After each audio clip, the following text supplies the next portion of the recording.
Kidlat News Updates.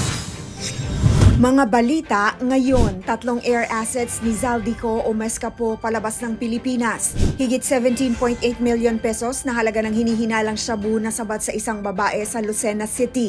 40 na mga individual na sangkot sa riot noong September 21 rally kakasuhan ayon sa PNP-CIDG. Ako po si Cesar Soriano para ihatid ang mga nangunang balita sa buong kapuluan ngayon. Nasa 3 air assets ni dating Congressman Zaldico ang nakaalis na ng bansa ayon sa Civil Aviation Authority of the Philippines o CAAP. Ito ang pagkukumpirma kahapon ni CAAP Director General Raul Del Rosario sa isang press conference at hindi umano ito ginamit ng dating kongresista. Kabilang sa air assets na ito ang 2 Augusta Westland AW-3098 helicopters na tinatayang nagkakahalaga ng $16 million bawat isa, habang ang isa naman ay ang Gulfstream 350 jet na tinatayang nagkakahalaga ng $36 million na dinala umano sa Seletar, Singapore.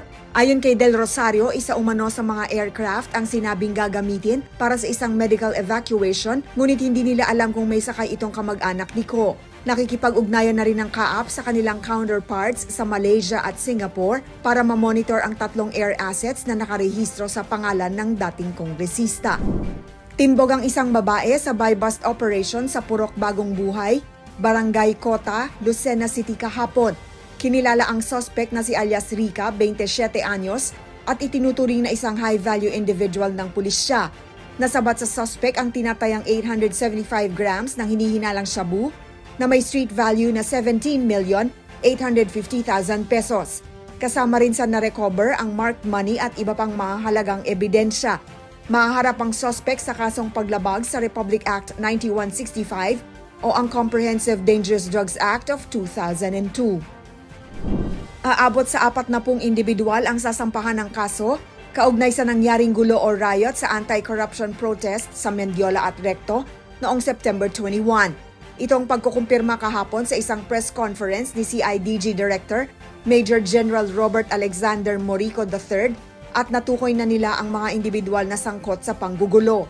Kabilang na rin dito ang mga itinuturing na financier at masterminds ng nangyaring riot. Hindi naman tinukoy ng CIDG kung anong ihahaing reklamo sa mga ito at aasahang lalabas ang kaso sa susunod na linggo. Samantala, kahapon lang din ang inihain ni Kabataan Party List Representative Rene Co ang House Bill No. 5722 na layong alisin ang kakayahang magsabpina ng PNP at CIDG. Ito'y makaraang makatanggap ng sabpina ang mga student leader mula sa pulisya sa nangyaring kilos protesta. Panawagan din nila Congressman Co na unahing imbestigahan, kasuhan at ikulong ang mga politikong sangkot sa korupsyon at hindi ang mga kabataang nagpoprotesta hinggil sa issue. Para sa Kidlat News Channel, ako si Rosalyn Sinchonco, nag-uulat.